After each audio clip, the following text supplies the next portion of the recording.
14 রানে আফগানিস্তান জিতে যাবে। তো দেখা যাক সাকিবুল হাসান কি করতে পারে পরবর্তী বল। অবশ্যই স্টামে দিতে হবে। দেখা যাক সাকিবুল হাসান 14টি রান আগে কিন্তু সিঙ্গেল আসলো না। অবশ্যই বাংলাদেশ জয়ের মুখ দেখতে পারলেন এই মুহূর্তে। পরবর্তী বল নো বল নেওয়ার সম্ভাবনা বেশি এবং কি নো বল, বল ব্যাটে সঙ্গত হয় নাই।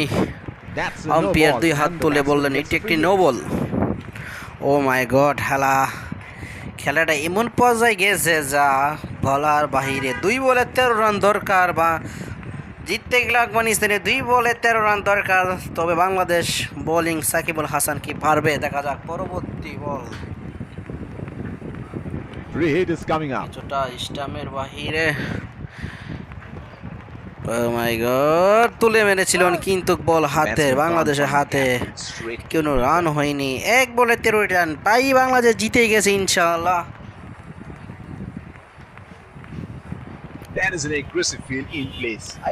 রাশ বল, দেখা যাক সাকিবুল হাসান বাংলাদেশকে জিতাইতে পারে কিনা। তবে তুলে মেরেছিলেন কিন্তু বল স্টাম্পের বাইরে না লেগে একটি 4 হয়ে গেল।